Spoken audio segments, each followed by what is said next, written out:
Hello, if it's your first time here. I used to be a professional photographer and video person. Now I don't know what I'm doing. I haven't done a review video in a while. It's been more personal, family, projects, that sort of stuff. So this is going to be about 2 bags. There's going to be no professionalism whatsoever. So if you've come for that, I don't know. 2 bags are the Patagonia 5L waist pack. If you're in America, I think you call it a fanny pack, but that doesn't come naturally to me. Second bag, the long weekend. I've forgotten already the name of this one. I'm gonna have to research, but it's the long weekend. I don't know if it's a day bag? Who knows? I always wanted both of these bags separately. And I remember putting a poll on Instagram a while ago, and I think this one won. So I got this one first because I could not make up my mind. And as I do often, it was just eating away at me. I was like, I want something that I could put maybe, I don't know, around here and around my waist. When this one can only go shoulder slung, crossbody bag, if you want to call it that. So I ended up getting both. And here we are. There's one thing I've learned in life. Actually, there's more than one thing, but one thing I have learned in life is if you want something bad enough, you'll end up getting it. Normally, unless it's an unachievable car or a house, you can't just get those things. But if you want something that you can actually buy and it's on your mind, you'll get it. My very unprofessional opinions on these are, they are both bags, so that's great. I have taken this one to the US with me, when this one stays at home, because I think I bought this one afterwards. This is more of a hiking day bag. This one I actually packed with film and film cameras, so I think I had 2. Maybe one was an Olympus. They were both Olympuses, an OM1 and an Olympus Trip 35. They can both hold full frame cameras, so I know it doesn't look like it. They are quite slender, if you will, but they really do space out, and it can hold an A7S with a 24-70 or a 35-1.4, both, quite big lenses inside them. This one, the Patagonia, has basically no padding whatsoever. So there's a slight bit on the back here. If you wanted something with padding, maybe buy a camera bag. But this review specifically is for using both as camera bags. Pouches, both have a few different pouches. So the Patagonia has the front one. I use that for keys, wallet, that sort of stuff. It has the divider inside, the mesh one, and you can put stuff back there, passports or whatever else you want. I will put earplugs, I'm going to a concert, or batteries, that sort of stuff inside. The long weekend has way more options. It's got the stretchy one on the front. It's got the Velcro one, which I'm not going to pull open because that will just make loads of noise through the mic. And then it's got the zipped mesh line pouch inside. So when that one's just kind of sprung elastic, this one is zipped. So same sort of thing. Batteries, passport, that sort of stuff if I'm going somewhere that needs them. As I've done zero research, and this is just going off what I think and how I feel, I think both of these straps are the same sort of material. I don't know if that's nylon, I'm going to assume it's nylon. Looking at them side by side, I'm going to say that the Patagonia has way more space. I've put my torrential raincoat in here when I wanted to pack that. Yeah, this one can definitely carry a fair bit more.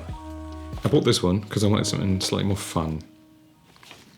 But with outfits, it's very specific. If you wear patterns, colours, that sort of stuff, then this will just make it look even more messy, especially with the blue. I don't know, I know that everybody has this now, I'm well aware. I tend not to use this one as much. Maybe I'll sell it, I don't know. But I bought this because I like watching Willem's YouTube videos and I thought he was a cool guy. So like many people did, we bought it and supported him. I haven't seen many people in the UK wearing this. I've got to say, a lot of photographers in the US, San Francisco, California, that sort of stuff. A few East Coast, but not many in the UK. With the long weekend, I've had many rolls of film in there and multiple cameras, as I've mentioned. I haven't done that purely because I haven't had a trip with a Patagonia yet. Like I said, that's only been local things, and that's been absolutely fine. I'm trying to do some likes and dislikes about them. Let's start with the dislikes, and then I'll go over to the likes. So it's very obvious when you take this one out multiple times. It's a very distinct pattern and style, which is a good and bad thing. Another one, I guess, is it would probably get dirty way quicker than that one. As you can see, mine isn't, but that's only because I haven't really had it that many places that have caused it to get dirty yet. The dislikes for this one is if you are using it as a camera bag, like I've said, there is zero padding on the top, bottom, front and sides, absolutely zero. But you go in knowing that this isn't a camera bag, this is just a place that can hold the camera if you would like it to. So is it fair to say that's a dislike? Yes and no. Things that I like about them. The long weekend bag. I think I would also like this in the black version that they've released after I bought this. It's pretty fashionable. It does take me back to a 90s sort of feel, maybe early 2000s. No, probably 90s. I really should use this again. Actually, now I'm looking at it, it's a very cool bag. It really is. I just don't use it as much. Yeah, design choice is a plus. I feel like it's going to be fairly hard wearing, but unlike my Billingham review bag that I've had for 13 plus years at this point, this isn't ever going to get as tested for as long. I don't think they're the same sort of well-built, but also they're not the same sort of money. The Billingham was hundreds and hundreds years ago. So again, wrapping it up for the likes on this one. Okay, we like the design, we like the look of it. It is small, and it does what it needs to do. It holds things in it.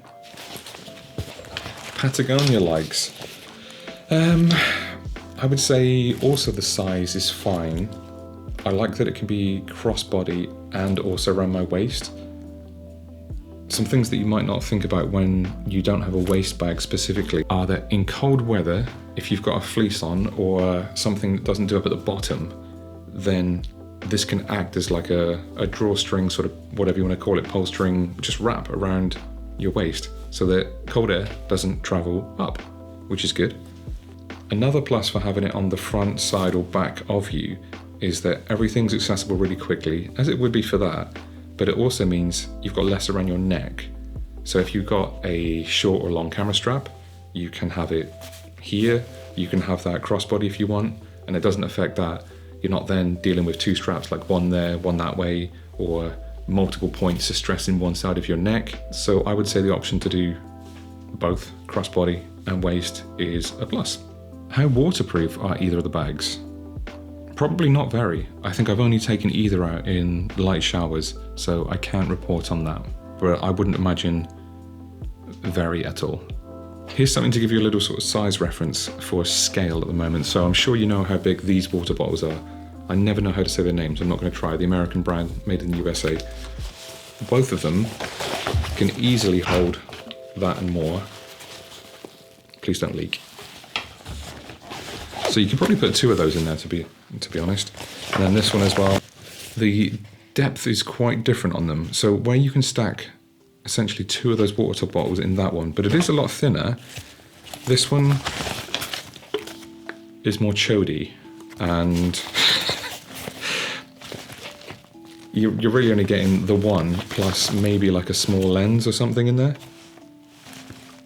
Yeah, there's hardly any room to stack anything else on top at all after that. Quick little shout out to Jason, who recommended I do this video in the first place. He said, why didn't you make a video on both of them? Because I told him I had both, and at the time I didn't even have a YouTube channel. So this was, I don't know how long I've been trying to do these videos for, somewhere between 6 and 9 months, I don't know. But Jason, if you watch this, hello, thank you for the recommendation. A few of the smaller details. The Patagonia has a lot of zips, tassels, sort of buckles, nylon, a lot of just extra stuff on there, which I don't know necessarily if it needs. I think I'd prefer a cleaner version without. I think you're supposed to, hey, eye drops. Cool. Forgot I put those in there. For a water bottle, so you can have like one there, tighten up, crank that really hard, but it can only be a small one. It's not going to fit a Yeti or anything like that in there. And I feel like that'd be kind of too much weight. I think that's the plan of it though. But yeah, all of this stuff that's supposed to tighten and loosen, there's just a lot of it. And I feel like a lot of it's quite dangly. I try to loop it through, as you might be able to see on some of it, but the long weekend in that regard is a lot cleaner. You have one opening on the very top, that's it. So zip inside, Velcro, elastic, the zip that can go either way. Just a lot less stuff on there. All right, for the returning viewers, what do you think of this area? So previously I've filmed around the house. I'm just looking where I used to film. Never really had a corner or an area for it, but I've spent a few days just trying to put some stuff together, including my camera shelf that used to be a bit more in the middle of the room. But this can be my photography corner, so I can do more related things here. So I might do some more videos from here, and I think that'll about do it. So obviously, well, it might not be obvious, I bought these with my own money. Neither one are sponsored, given, anything like that. I'm a tiny little channel that may never grow, so probably never give those opportunities, but you don't know. So that is the little disclaimer that I have paid for them and tried them on my own time and my own money. Do I have a favorite between them? Maybe the Patagonia. I just feel like the color of it, the black, goes with way more stuff that I'm going to wear day to day. A little less obvious than carrying a lighter bag around. I realise this is going to be very, very niche and only apply to a few people, because who's going to want to compare these two bags specifically? I don't know, but there might be somebody, and this video is for you. If you have any questions, let me know. Ask away before you buy, because there's only going to be a few people that have had both of these bags back to back that might be able to answer. So rather than contacting the suppliers, even if they reply at all, I don't know if it's going to be the answer that you want. So if you do have any questions, let me know. Just ask in the comments. And that's about it. So thank you for watching, and I will see you in the next one. I'm just a floating head.